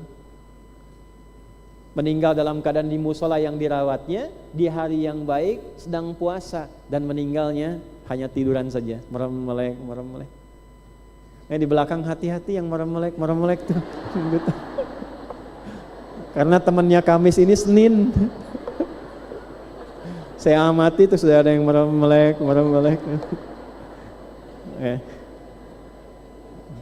Dah, balik sini. Jelas insya Allah bagian pertama, kita punya Tuhan yang Rahman dan Rahim. Jadi jangan semua diukur dengan uang, dengan harta, tidak. Ada tempatnya, mau zakat silahkan, taubat tidak. Maka dari itu ini keutamaan Ramadan, gak dapat lagi Bu. Dan kalau sudah diterima taubatnya, berubah perilakunya. Ya, bukan tampilan mengada-ngada, betul-betul berubah. Jadi orang lebih lembut, menyenangkan, ya, tenang. Kemana saja orang tuh kangen gitu, kangen iman, ada iman dalam dirinya. Ya, coba ibu deh jadi istri yang dikangeni sama suami, yang dirindukan oleh anak-anak. Caranya gampang, dekati Allah. Dah kalau sudah dekati Allah, selesai. Puncak semua ibadah mendekat kepada Allah adanya pada saat apa? Tapi itu hanya bisa diraih kalau dikerjakan puasanya dengan benar. Sekarang sesi keduanya, bagaimana mengikuti kurikulum Ramadan dari Al-Quran dan hadis itu terkhusus bagi perempuan. Ini yang coba kita keluarkan beberapa amalan-amalannya. Yuk masuk bagian kedua. Kenapa saya bahas yang pertama ini? Supaya ada motivasi dulu Bu. Ibu tuliskan di catatan Ibu. Ingin disayang Allah, puasa yang benar. Ingin masalah hilang di rumah, puasa yang benar. Ingin ilmu bertambah, puasa yang benar. Ingin dosa diampuni, sekian. Dari situ turunkan kurikulum. Baik, amalan pertama. Amalan pertama adalah amalan yang berlaku saat Ramadan setara sama antara laki-laki dan perempuan. Bismillah. Saya ingatkan ya pada ibu semua, bagian kedua ini 1 dan 2 harus fokus karena materi ini cukup penting. Ya, saking pentingnya dihapus aja susah tuh, ya, harus agak perjuangan. Ya. Saya akan berusaha maksimal insya Allah ya. Datang sendiri, merangkan sendiri, nulis sendiri, menghapus sendiri. Alhamdulillah. Dah nggak usah komen. Nih, amal yang setara antara muslim dan muslimah. Untuk pengetahuan, kalau ada katanya, bahasa Arabnya namanya mudzakkar. Saya muslim, mukmin, sepanjang tidak ada kekhususan, itu biasanya maknanya berlaku umum, baik laki-laki atau perempuan. Tapi kalau ingin dibedakan, tinggal tambah di ujungnya. Kalau sudah ada berarti khusus untuk perempuan. Misal, kalau saya katakan muslim untuk perempuannya, nah kalau ada kata muslimah berarti khusus untuk perempuan saja. Jelas? Mukmin perempuannya mukminah, muhsin muhsinah. Gampang kan? Shaim, itu dapatnya. 1 salat. Apa? Baik laki-laki atau perempuan. Dah. Saya belum bicara pengecualian ya, nanti hukum ketiga yang pengecualian. Salat-salat yang diutamakan saat Ramadan selain salat fardu. Kalau salat fardu tidak ada diskusi, baik Ramadan atau bukan Ramadan, mengikat untuk dilakukan. Dikerjakan berpahala, tidak dikerjakan berdoa, baik Ramadan ataupun bukan Ramadan. Baik. Salat-salat selain salat fardu yang diutamakan, sunnah yang diutamakan. 1, salat tarawih. Tarawih. Saya tuliskan Arabnya, tarawih. Apa artinya tarawih? Udah. Kayak suara lebah. Dah, pelan-pelan. Tarawih itu jamak dari kata tarwihah. Ya, jamak dari kata apa? Tarwihatun, tarwihah. Apa artinya tarwihah? Tarwihah itu artinya keadaan yang santai, ringan, sehingga menenangkan kepada jiwa. Dari kata ruh, segala yang memberikan ketenangan kepada jiwa itu disebut tarwihah namanya. Jamaknya tarawih. Kenapa sholatnya disebut dengan tarawih? Perhatikan baik-baik. Untuk memberikan pedoman kepada kita, kalau menunaikan sholat ini kerjakan yang tenang, yang nyaman, sehingga roh kita, jiwa kita merasa nyaman dengan sholat itu, sampai merasa tenang. Makanya kata para ulama, kalau sudah 2 rakaat duduk sebentar, doa dulu. Doa yang membuat jiwanya tenang. Allahumma innaka afuwun tuhibbul afwa fa. Nah, itu bukan sekedar diucapkan, tajamkan sampai ke hati. Sebutkan ia dengan lisanmu sampai ia menembus pada jiwamu. Rasakan salahnya, dosanya, sampai merasa bahwa ampunan Allah itu tiba. Setelah itu tenang. Saat tenang bangkit lagi, tunaikan dengan tenang pelan-pelan. Ya. Nah, dari kata ini memberi petunjuk pada kita. Kalau tarawih tunaikan dengan tenang, jangan buru-buru. Amin, amin. Kan? Apakah tuntunan yang cepat dalam tarawih ada? Ada. Tapi cepatnya itu tidak menghilangkan ketenangan hati. Apalagi kuat-kuatan. Dulu kan ada tuh kalau tarawih beberapa daerah tuh, gitu kan. Saya masa kecil masih mengalami itu tuh. Dulu di daerah. Untuk belajar. Kerjakan yang tenang. Boleh nggak cepat? Boleh. Ada ketentuannya, ada. Misal di bacaannya standar hadar. Hadar itu menjadikan harakat-harakat yang umum. Biasanya yang mad jaiz munfasil itu ke dalam 2 harakat saja. 1 detik. Ya, misal kan ada pilihan misalnya mad arid disukun itu bisa 2, bisa 4, bisa 6. Bismillahirrahmanirrahim. Perhatikan sini ya. Perhatikan ya. Saya tes ini karena penting mau saya tulis. Ibu, Bu di belakang, kelihatan Bu saya tulis ini? Enggak ya? Karena belum saya tulis. Nah. Kang saya tulis dulu nih. Kelihatan? Ya. Apa ini? Garis. Anggap ini harokat. Ya. Kalau begini, lihat Bu. Ini huruf misalnya. Huruf apa? Fa ya, fa. Pelan-pelan. Saya kasih harokat di atas. Fa. Harokatnya berapa? 1 kan? 1 ya. Lihat baik-baik, pelan-pelan. Saya tambahkan 1 harokat lagi. Jadi berapa? 2. Fa tambah fa. Jadi karena ada 2 agak panjang sedikit. Fa. Jelas? Biasanya begini, biasanya untuk memudahkan, karena ini 1 tambah 1, 1 harakat, untuk memudahkan ganti begini, gini. Atau kasih alif begini, fa. Jelas? Ada istilah panjangnya 2 harakat, maksudnya 1 harakat, yang tadinya jadi pendek, fa, jadikan 2 kali fa-nya, fa, jadi fa. Jelas? 4 harokat tambah ini fa. Jelas? Paling gampangnya begini, kalau ini setengah detik fa, ini tambah setengah jadi berapa detik? 1 detik. Fa 4 harokat 2 detik fa. Jelas? Fa. Bismillahirrahmanirrahim. Jelas? 1 detik.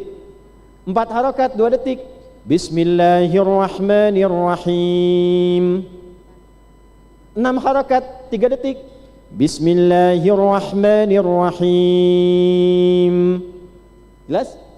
Alhamdulillahi rabbil alamin. Jelas? 6 harokat 3 detik. Dulu menggunakan harakat saya tulis supaya ibu paham. Kalau mau gampang gunakan detik, setiap 2 harakat 1 Jelas? Kalau mau paling panjang silahkan gunakan yang perpanjang, tiwal 6 harakat. Bismillahirrahmanirrahim. Alhamdulillahi rabbil alamin. Untuk sendiri. Jamaah kadang waktunya terbatas, boleh pakai yang standar 4 harakat 2 detik. Bismillahirrahmanirrahim. Alhamdulillahi rabbil alamin. Ar-Rahmanirrahim. Karena banyak rakaatnya, ada yang 10 rakaat, ada yang 20 rakaat, boleh nggak dicepatkan? Boleh, pendekkan 2 rakaat, 1 detik. Kalau mau disambung boleh. Bismillahirrahmanirrahim. Alhamdulillahi rabbil alamin. Sambung. Bismillahirrahmanirrahim. Alhamdulillahi rabbil alamin. Arrahmanirrahim. Maliki yaumiddin. Iyyaka na'budu wa iyyaka nasta'in. Boleh. Jadi masih standar, itu hitungan cepatnya begitu. Nah, itu melanggar aturan. Paham? Nah, jadi cepat pun boleh, tapi syaratnya apa? Tetap memberikan ketenangan kepada jiwa. Paham sampai sini? Tapi awas, hati-hati, mesti lihat jamaah juga. Makanya Nabi mengingatkan imam lihat ke belakang. Ini bukan formalitas. Dan tidak harus pakai bahasa Arab. Istau. Jamaah jawab di belakang, udah tahu. Boleh pakai bahasa Indonesia, boleh. Bu, Pak, tolong rapatkan saf, tenangkan hatinya sebelum sholat. Rasakan mungkin ini sholat terakhir yang kita tunaikan. Istau. Sallu salatan muwaddi'a rahimana rahimakumullah. Senangkan hati. Rasakan kita akan menghadap Allah, dan mungkin ini akhir menghadap kita kepada Allah. Itu bahasa Indonesianya begitu. Lalu lihat yang sholat siapa. Oh, ini Ibu Santi masih kuat 1 juz. Tapi di belakang Cik Enoh kayaknya cuma bisa 2 baris. Nah, dipetakan. Oh, ini wajah-wajahnya hampir 70% semua wajah ikhlas. Baca surat Al-Ikhlas. Lihat. Ya, imam jangan karena baru pulang dari Timur Tengah langsung Al-Baqarah. Tapi ada masjid-masjid tertentu yang memang kualifikasinya semalam 1 juz. Boleh-boleh saja. Ibu lihat kira-kira kemampuannya dari mana. Jelas? Saya pernah waktu ke Garut pertama kali di Dawa Arkom tahun 97. Itu saya masih ingat. Imamnya kakak kelas saya, langsung tingkat tertinggi kelas 6. Mau ujian Quran, itu baca madnya yang tertinggi 6 harokat dari Al-Fatihah. Jadi begitu. Ghairil maghdubi alaihim waladdallin. Amin semua. Yasin. Waduh, saya bilang celaka saya. Malam pertama di pesantren dapat Yasin kan. Tapi saya yakin Allah Maha Rahman Rahim kan. Itu begitu Yasin, Allahu Akbar ini. Nah, ada aliran begitu juga ada ya. Ada aneh-aneh kadang-kadang. Sudah. Jadi yang pertama, upayakan sepanjang suci keadaannya baik, tidak meninggalkan walaupun hukumnya sunnah, tapi sangat ditekankan karena itu paket puasa. Dalilnya mana? Tsumma atimmus siyama ilal lail. Sempurnakan puasa itu dengan menunaikan ibadah sampai malamnya. Ada yang mengartikan di situ tarawih, ada yang mengartikan muqaddimatul lail, selesai puasanya sampai maghrib. Jelas? Puasa selesai maghrib, persiapan ba'da isya malamnya apa? Berapa rakaat, Bu? Berapa lagi? Yang 11 berapa? Yang 23 berapa? Boleh kurang enggak? Tahu dari mana? Dalilnya dulu, catat dalilnya. Hadis riwayat Muslim. Kita pakai dalil, agama enggak bisa tebak-tebakan. Nomor hadisnya berapa? 749. Rawinya siapa? Abdullah bin Umar bin Khattab radhiyallahu taala anhuma.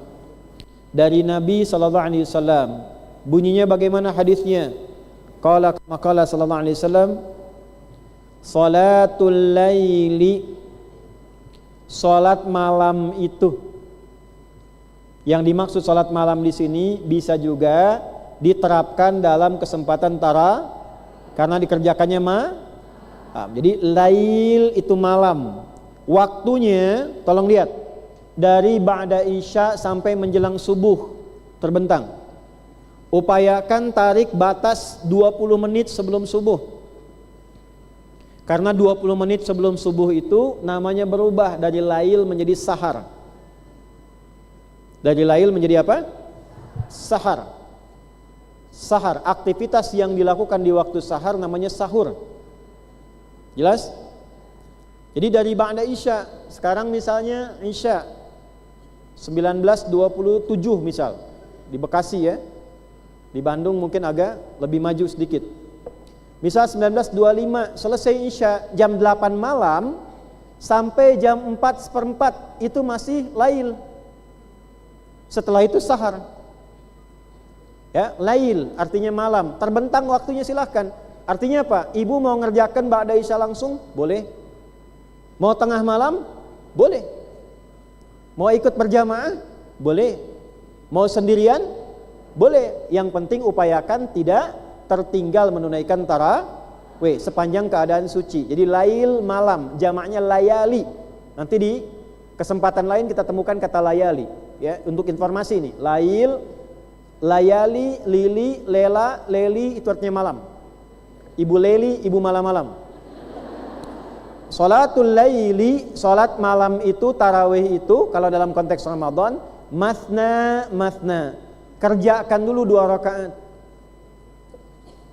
Selesai 2 rakaat, ingin tambah, kerjakan lagi 2 rakaat. Wa idza khasyya ahadakumul fajra falyutir rak'atan wahidah. Kalau engkau khawatir menduga fajar akan segera tiba, sedangkan engkau belum sahur, belum siap-siap untuk puasanya, maka segera tutup salatmu itu dengan menunaikan salat witir 1 rakaat. Pertanyaan saya, Nabi membatasi tidak tarawihnya berapa rakaat? Tidak. Silahkan 2 rakaat, 2 rakaat, 2 rakaat. Tiba-tiba, aduh akan segera fajar nih. Segera tutup witir 1 rakaat. Makanya ada salatnya yang sampai 30 rakaat, 36 rakaat, 20 rakaat, ada yang 10 rakaat dan sebagainya, tutup witir 1. Tapi semua sepakat, berapapun jumlah rakaatnya, nikmati salatnya, perbanyak bacaan Al-Qur'annya. Karena setiap huruf yang dibacakan saat Ramadan itu berkali-kali lipat dibanding hari biasa. Minimal 10 kali lipat lagi. Ini saya baca misalnya Bu ya. Nun. Berapa huruf? Sekarang saya baca 10. Ramadan baca Nun. Itu bisa dikali 10 lagi. 10 kali 10? 100 kali lipat. Berapa dosanya? Makanya Ramadan itu paling gampang. Ibu baca Quran berkali-kali lipat. Dosa 9, baca ayat 1, nutup tuh. Ya Allah, dihitung-hitung sampai sore ini dosa saya 9 di mata saya nih. Nun, masih untung 1. Yang hitung-hitungan begitu. Nah, semua sepakat. Yang tidak berbeda pendapat para ulama, semua sepakat perbanyak bacaan Qur'annya. Lalu sahabat ingin melihat Nabi. Lihat nanti di Al-Bukhari, nomor hadis 2010 sampai 2012. Sebagian datang ke Sayyidah Aisyah mengatakan begini, kurang lebih au kama qalu, kaifa kanat salatu Rasulillah sallallahu alaihi wasallam. Gimana sih salat malamnya Nabi itu? Kata Sayyidah Aisyah, la tas'al an husnihinna wa tulihinna. Jangan ditanya deh bagaimana bagus dan panjang. Saya kadang sholatnya 4, setelah itu 4, setelah itu 3. Tapi jangan tanya panjang dan bagusnya. Kalau di tempat Sayyidah Maimunah, lihat di Abu Daud, nomor hadis 1367. Kata Ibnu Abbas, saya sholat di samping Nabi. Nabi buka dengan 2 pemanasan dulu. Setelah itu 2 yang utama. Setelah itu 2 lagi, 2 lagi, 2 lagi, 2 lagi. Lalu tutup dengan witir 1. Di sini 2, 2, 2, 2, 2, sana 4, 4. Penasaran sahabat beberapa sholat di belakang Nabi malamnya. Ternyata Nabi itu 1 rakaatnya 100 ayat. Tapi malam itu ketika diikuti di belakang oleh beberapa sahabat, 100 ayat Al-Baqarah dikira oleh mereka akan ruku. Ternyata nyambung sampai 286 ayat. Dikira akan ruku, ternyata nyambung Ali Imran. Dikira akan ruku, ternyata nyambung An-Nisa. Baru selesai 176 ayat Nabi ruku. Satu rakaatnya 5 juz 4 halaman. Yang penting ibu tahu, besoknya tidak ada lagi yang ikut itu.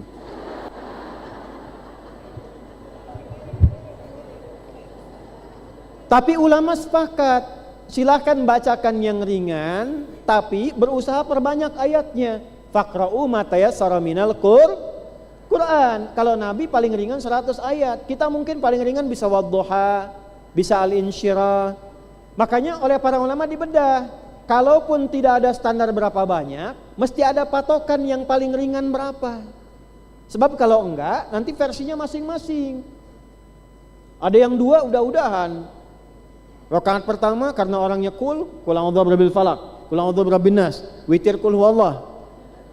Kok singkat amat, Bu? Da Rasul oge kitu, mung 2 rakaat, yang penting dikerjakan. Kesininya enggak ada.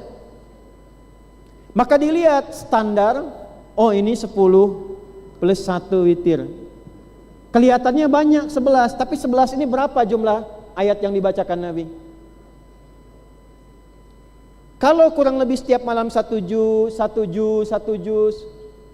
malam berapa? 30 juz. Selesai Ramadan, selesai Al-Qur'an, 1 juz dibagi 10. 1 juz itu ada 10 lembar, 20 halaman. Berarti setiap rakaatnya 1 lembar, plus 1 lembar, plus 1 lembar, baru witir terakhir ditutup dengan misalnya Al-Ikhlas.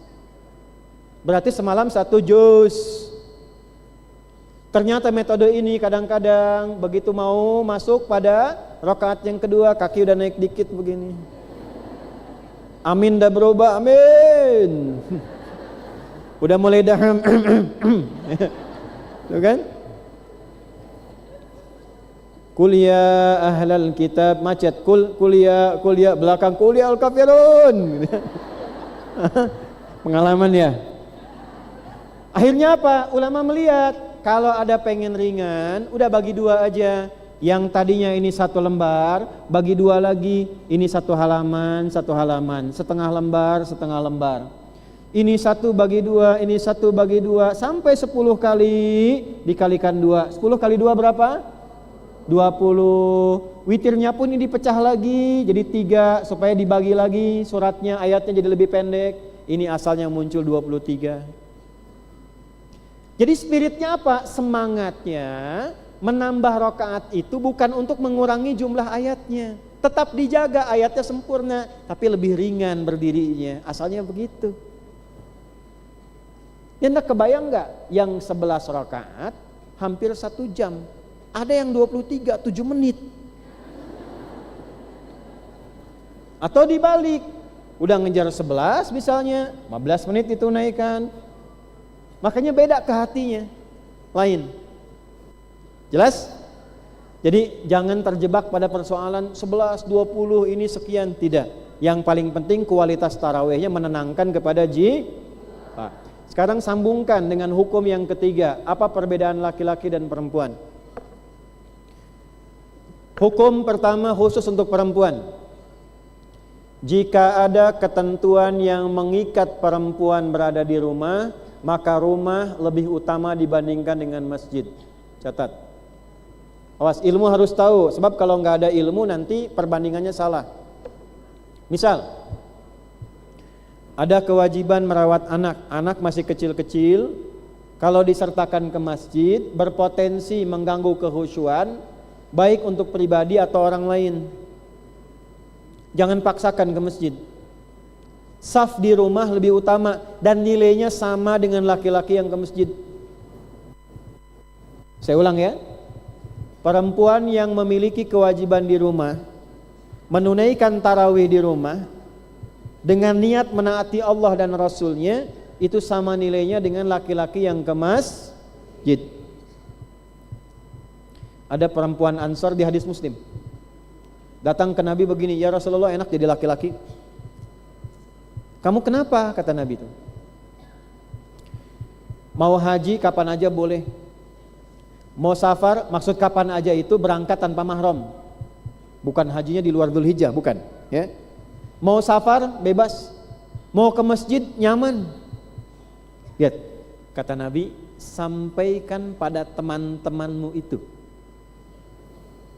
Si perempuan ini bingung, kok Nabi tahu? Rupanya ibu ini rapat dulu dengan teman-temannya, ngobrol. Udah, kamu perwakilannya ke Nabi, kita tunggu sini gitu ya. Nah, tanyakan ini, sampaikan pada teman-temanmu apa yang dikerjakan para pria di luar rumahnya, sepanjang istri mengerjakan di dalam rumahnya, kama qala sallallahu alaihi wasallam, dan niatnya ikhlas karena Allah, maka pahala yang dikerjakan pria di luar rumahnya sama dengan perempuan yang dikerjakan di dalam rumahnya. Jadi kalau ada laki-laki ke masjid, ibu di rumah, dalam keadaan tidak ada fasilitas di masjid untuk ibu, atau ada kewajiban bagi perempuan di dalam rumah, itu nilai sholatnya sama dengan yang ke masjid. Ibu tidak harus paksakan. Jelas? Sedang memberi ASI bagi anak, jangan dipaksakan. Dah di rumah. Ada sesuatu yang mendesak, tugasnya perempuan di dalam rumah, kerjakan. Tidak harus maksa ke mas. 2, jika memang masjidnya memberikan 3 syarat untuk perempuan. 1, ada area khusus di masjid yang tidak bercampur ikhtilat dengan laki-laki. Misal begini, perempuan di atas pas sholat, laki-laki di bawah. Atau ada hijab, seperti Masjid Nabawi, Masjidil Haram ada hijab kan ya. Nah, hijab, kalau bisa hijab bukan sutrah ya, bukan satir. Tahu bedanya enggak? Satir dengan hijab. Kalau satir itu pembatas yang masih nampak. Misal pakai gorden tapi masih kelihatan bayangan dan sebagainya, remang-remang. Kalau hijab itu full nutup, gak kelihatan yang di belakangnya, supaya gak bercampur. Jelas? Paham ya? 1 itu. Yang kedua, aman dari fitnah, baik di perjalanan sampai di area masjidnya. Jangan sampai ibu paksakan berangkat melewati tempat-tempat yang tidak memberikan rasa aman bagi pribadi sebagai perempuan, apalagi tidak ada mahram yang mendampingi misalnya. Dalam kondisi, maaf ya, bukan masjid umum yang dipahami semua bebas, semua nyaman, semua tenang di situ. Tapi tempat-tempat tertentu yang barangkali di jalannya ada sesuatu yang kita duga tidak biasa.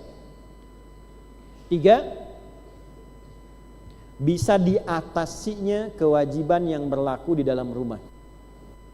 3 tadi ya, tidak ada kewajiban mengikat di rumah, aman dari fitnah dan gangguan di perjalanan, dan yang ketiga adanya ruang dan fasilitas yang dikhususkan bagi perempuan. Di luar itu 3 ini tidak ada, salah satunya muncul dari 3 ini, maka berlaku di rumah. Dan sekali lagi, pahalanya sama dengan laki-laki yang ke masjid. Itu yang dimaksud hadis-hadis awal Nabi yang meminta perempuan sholat di rumah dan mengatakan sepanjang khusus, sepanjang ke dalam, makin ke kamar lagi, makin bagus pahalanya. Maksudnya apa? Karena waktu itu masjidnya belum ada area untuk perempuan. Setelah ada area untuk perempuan, viral subuh perempuan-perempuan pada ke masjid. Terus kata Sayyidah Aisyah, semakin tersingkap cahaya mulai remang-remang, maka penutup-penutup kami mulai ditutupkan dan kami bergegas untuk pulang ke rumah. Terjaga. Artinya apa? Mesti diupayakan ada sekat pembatas laki-laki dan perempuan. Nah, itu terkait dengan tarawih. Jadi kalau di rumah silahkan, ke masjid silahkan, yang penting kerjakan dengan tenang, dengan nyaman, dan hukumnya setara dengan keadaan yang sedang dirasakan. Ini sholat.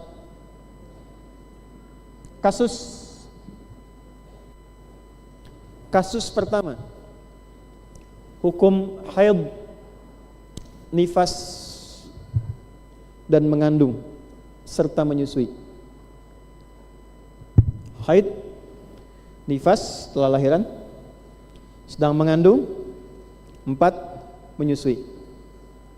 Kita masuk ke kasus dulu ya, supaya pelan-pelan kita turunkan. Kalau amalan gampang, tinggal disebutkan 1, 2, 3. Ini kasus yang sering terjadi. Maaf, masih ada waktu? Sampai jam berapa kita? 12 ya. Boleh silahkan ya. Silahkan Ibu, saya jam 11 sudahan. Ibu mau jam 12 sampai malam silahkan. 1. Sepakat ulama bahwa muslimah yang masih berada dalam keadaan haid maka tidak menunaikan sholat dan tidak menunaikan puasanya. Berlaku qadha untuknya pasca Ramadan, setelah Ramadan. Jadi bagi yang haid, muslimah yang haid tidak menunaikan puasa dan tidak menunaikan sholat, nanti puasanya diqadha setelah selesai Ramadan. 11 bulan. Pelan-pelan. Untuk qadha puasa terbentang selama 11 bulan. Bisa didahulukan, tapi sekiranya ada kewajiban lain yang sifatnya mengikat, yang memang harus dikerjakan sebagai prioritas, boleh qadha itu dilakukan ke akhir-akhir menjelang dekat Ramadan. Misalnya Rajab ke Sya'ban. Itu terjadi pada Sayyidah Aisyah radhiyallahu taala anha. Beliau mengatakan demikian, aku masih punya kewajiban Ramadan, tapi karena kesibukanku membantu Nabi, maka aku baru kerjakan saat masuk Sya'ban. Maka dari itu, tolong dilihat ya, saudariku yang masih ada hutang puasa, jangan dahulukan yang sunnah. Qadha dulu ya, Ramadannya qadha dulu, baru masuk ke dalam Ramadan dalam keadaan sudah siap menunaikan waktu yang baru. Jelas? Nanti bertahap satu-satu. Kasus masih dalam haid. Bagaimana kalau suci sebelum subuh di saat Ramadan? Misal, mohon maaf, 4.30 itu datang subuh, 4.15 suci, bersih. Pertanyaan saya, sudah mulai puasa belum? Sudah mulai puasa belum? Sudah mulai sholat belum? Kalau sudah suci, maka berlakulah kemudian kewajiban puasa. Di hari itu dia memulai, karena sucinya sebelum fajar tiba.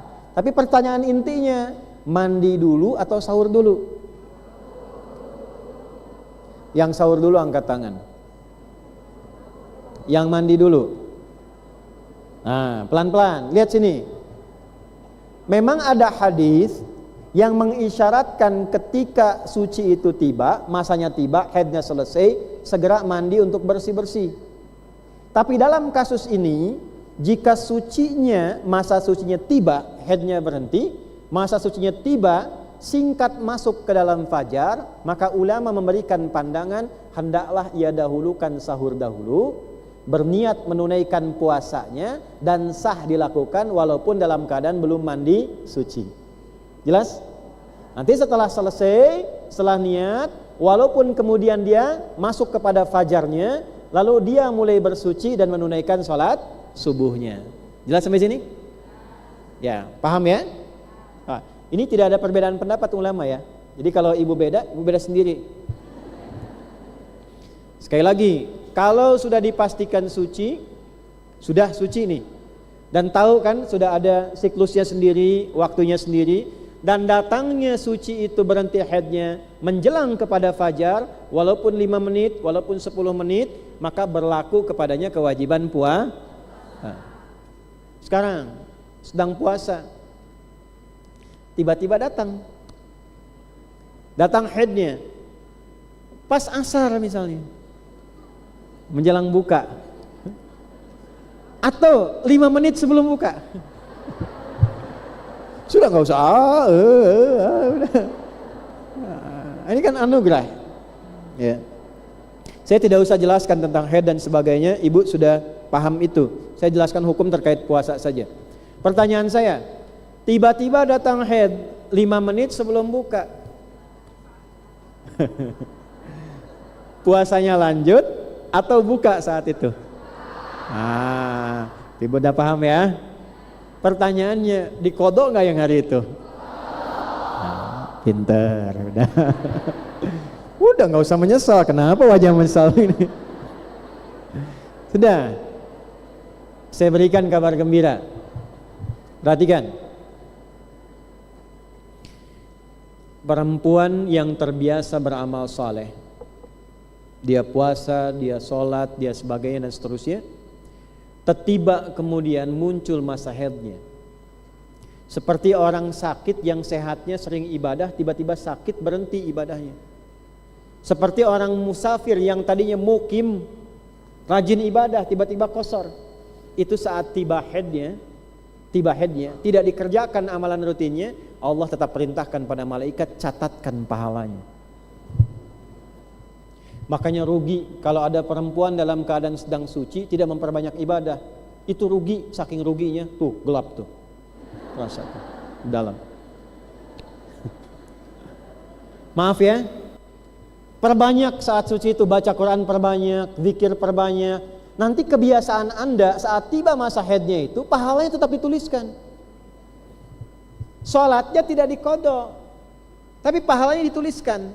Puasa tetap diqadha, tapi kebiasaan yang berlangsung saat masa suci itu tetap dituliskan pahalanya dan dilipat gandakan pahalanya.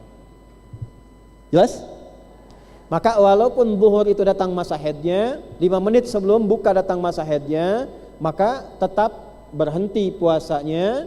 Memang ada pendapat yang mengatakan lanjutkan boleh-boleh saja untuk menjaga kehormatan, tapi tetap diganti dengan qadha di hari yang lain setelah Ramadan. Paham sampai sini? Pindah. Kasus dalam keadaan mengandung dan menyusui. Ibu dalam keadaan mengandung dan menyusui, memberikan ASI pelan-pelan. Boleh tidak berbuka? Boleh enggak tidak berpuasa? Boleh enggak berpuasa? Yang benar yang mana? Ulangi. Ada ibu sedang mengandung. Boleh enggak tidak berpuasa? Boleh enggak berpuasa? Yang benar yang mana? Dua-duanya? Puasa enggak? Puasa enggak? Ya, perinci dalilnya ya. Jika ibu yang sedang mengandung itu merasa aman dengan kandungannya, merasa aman dengan dirinya, merasa aman dengan bayinya, dan telah menemukan pola untuk puasanya, maka boleh dia menunaikan puasa, dan itu dianjurkan. Jelas? Silahkan diatur ya Bu. Kami waktu ada di antara anak kami yang dikandung oleh ibundanya, istri kami, itu saat Ramadan. Saya support itu untuk bisa berpuasa, jadi malamnya ngemil diperbanyak dan seterusnya, dan sampai buka. Tapi ketika dirasakan merasa sulit untuk dirinya atau merasa khawatir untuk bayi yang dikandungnya, boleh dia berbuka. Dan ketika dipandang berbahaya untuk dirinya, membahayakan untuk kandungannya, sepakat ulama wajib berbuka, gak boleh puasa. Bahkan kalau puasa, dosa hukumnya. Sama dengan kasus ada orang yang sakit yang secara medis itu tidak mungkin menunaikan puasa, karena dengan berpuasa berkurang bagian pengobatannya dan berbahaya untuk dirinya. Itu sepakat ulama wajib berbuka, dosa kalau puasa, dan berlaku fidyah untuknya. Wa 'alal ladzina yutiqunahu fidyatun ta'amu miskin. Dalilnya Al-Baqarah ayat 184. Pertanyaannya, ini dasarnya. Kalau ia tidak berpuasa, berbuka untuk ibu hamil. Kalau ia memutuskan untuk tidak berpuasa, maka yang berlaku bagi dirinya, pertanyaan saya, qadha atau fidyah?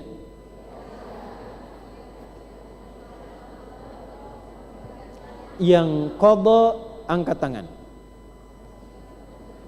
Yang fidyah angkat tangan. Yang wallahu a'lam angkat tangan.